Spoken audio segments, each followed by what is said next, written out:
Selamat pagi. Assalamualaikum warahmatullahi wabarakatuh. Jumpa lagi untuk Sejarah Indonesia. Anak-anak, hari ini kita akan membahas presiden-presiden yang menjabat di masa reformasi. Ingatkan reformasi? Kembali. Formasi, ya, tatanan. Jadi menata kembali dalam hal ketatanegaraan yang memang harus diperbaiki, ditata ulang demi kesejahteraan rakyat Indonesia. Anak-anak, siapa saja sih presiden di masa reformasi? Kalian tahu kan? Ya, ada yang tahu. Baik, mari kita bahas. Yang pertama, setelah Bapak Soeharto, Presiden Republik Indonesia yang kedua, meletakkan jabatannya pada hari Kamis tanggal 21 Mei 1998, beliaunya otomatis digantikan oleh Wakil Presiden. Ingat, dalam Undang-Undang Dasar 45 Pasal 8 menyatakan bila Presiden mangkat, halang tetap atau mengundur diri, kedudukannya bisa diganti oleh Wakil Presiden hingga akhir masa jabatannya. Siapa Wakil Presiden saat itu? Iya, benar. B.J. Habibie, Baharudin Yusuf Habibie. Beliaunya menjabat otomatis tahun 98 sampai 1999. Mau nggak mau, Habibie adalah presiden pertama di masa reformasi. Biarpun ada yang mengatakan beliau presiden transisi, tapi faktanya tetap beliau presiden. Mau nggak mau kita akui beliaunya lah yang bisa mengurangi ketegangan politik saat itu, sehingga hal-hal yang membuat negara kita hingar-bingar mulai agak reda. Berikutnya, beliau didesak untuk menjalin demokrasi yang seluas-luasnya, dalam artian negara tidak memonopoli dalam segala hal, rakyat dilibatkan dalam ketatanegaraan. Mau nggak mau, desakan berikutnya yaitu pemilu dipercepat. Karena apa? Demi keterlaksanaan ketatanegaraan, pemilu nanti untuk memilih ujung-ujungnya pemimpin negara kita yang tertinggi, yaitu presiden. Berikutnya, desakan untuk memberantas KKN. Seperti agenda reformasi, salah satunya kan pemerintahan yang bersih dari KKN. Mau nggak mau, Habibie presiden pertama di zaman era reformasi yang ingin memperbaiki segala kerutan ketatanegaraan Indonesia. Dan ingat, Habibie juga dalam kekuasaannya yang singkat memberikan opsi pilihan jajak pendapat kepada Timor Timur untuk ikut bergabung Indonesia atau ikut lepas, maksudnya lepas merdeka, yaitu tidak referendum. Ternyata faktanya Timor Timur ingin lepas dari Indonesia, dan ya mau nggak mau ya hilanglah salah satu provinsi termuda Indonesia yang saat itu. Tapi biarlah, itu fakta sejarah. Tidak ada sesuatu yang sempurna, meskipun ada kelebihan kekurangan. Itulah Habibie yang pertama. Yang kedua, setelah ada pemilu dipercepat tahun 99, ada yang mengatakan dalam konsekuensinya, siapa yang menang pemilu? Presiden. Maksudnya presiden ya ketua umumnya. Tahun 99 pemilu tidak seperti tahun waktu zaman Orde Baru. Orde Baru hanya 3 partai, tapi zaman reformasi partainya sangat banyak. Ternyata yang menang PDIP. Harusnya Megawati menjadi presiden. Faktanya banyak yang nggak setuju atau gampangannya menolak. Akhirnya ada tokoh alternatif yaitu Abdurrahman Wahid atau Gus Dur. Dan Gus Dur terpilih secara aklamasi menjadi presiden yang kedua di zaman reformasi.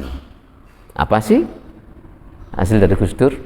Gampangannya apa prestasinya, kelebihan, kekurangannya. Gus Dur mau nggak mau memecah Polri dari ABRI, sehingga Polri berdiri dengan ABRI, nanti ABRI diganti dengan TNI. Mau nggak mau nanti selama ini Polri satu dengan ABRI, akhirnya Polri berdiri sendiri di bawah langsung presiden. Itu yang pertama untuk Gus Dur. Berikutnya Gus Dur menganggap atau mengakui Konghucu sebagai agama. Selama ini Konghucu dianggap sebagai hanya suatu, orang bilang itu hanya kepercayaan bagi orang Cina, tapi zaman Gus Dur diakui secara agama. Maka itu nggak salah kalau Gus Dur dianggap bapak pluralisme yang mengakui segalanya. Berikutnya, dalam kebebasan pers, Gus Dur sangat memanjakan atau istilahnya memberikan kebebasan untuk pers, dan Gus Dur menghapus departemen penerangan. Negara nggak perlu penerangan, biarlah apa adanya, rakyat biar menilai dengan apa adanya. Itu Gus Dur. Berikutnya, nama Irian Jaya diganti oleh Gus Dur Papua. Ini mengakomodasi keinginan rakyat-rakyat Irian Jaya atau Papua untuk menunjukkan bahwa inilah Papua. Gus Dur merubah nama Irian Jaya menjadi Papua. Dan terakhir, Gus Dur di akhir masa jabatannya, ya gak di akhir, tapi dalam suatu masa jabatannya Gus Dur mengeluarkan dekret yang intinya ingin membubarkan DPR MPR. Tetapi faktanya justru Gus Dur yang diturunkan.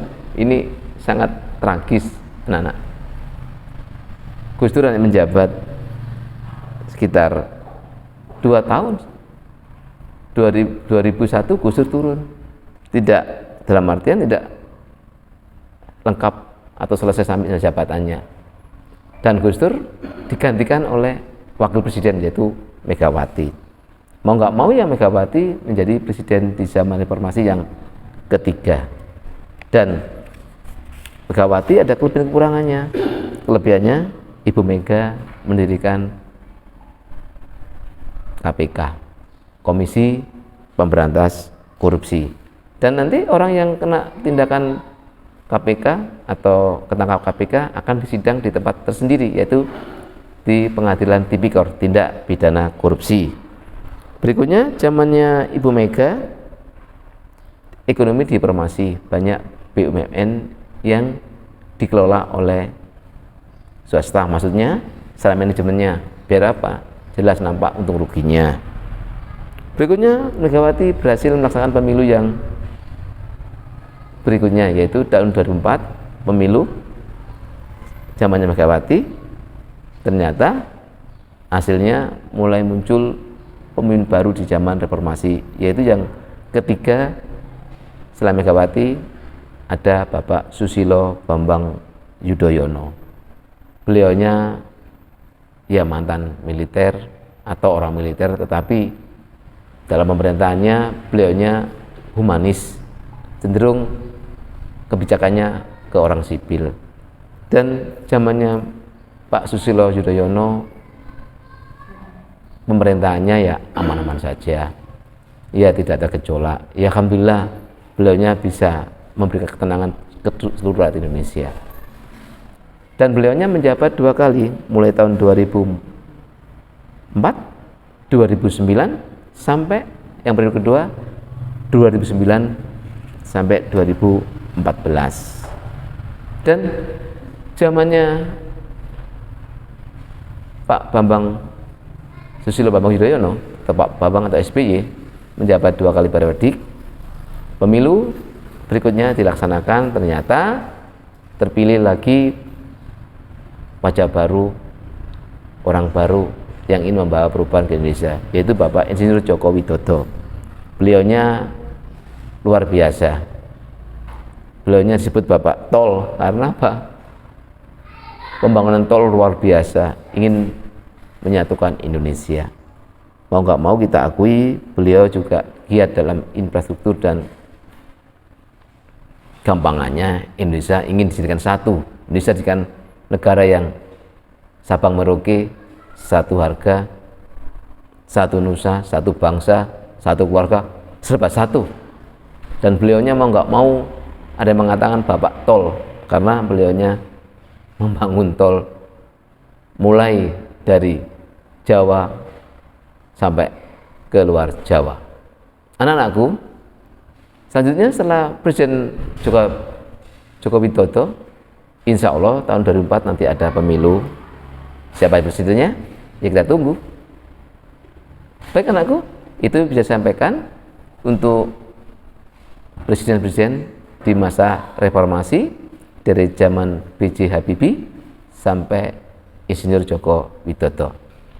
Sampai ketemu lagi, silakan sering baca, karena sejarah tidak bisa dipahami, dimengerti kalau kita nggak baca.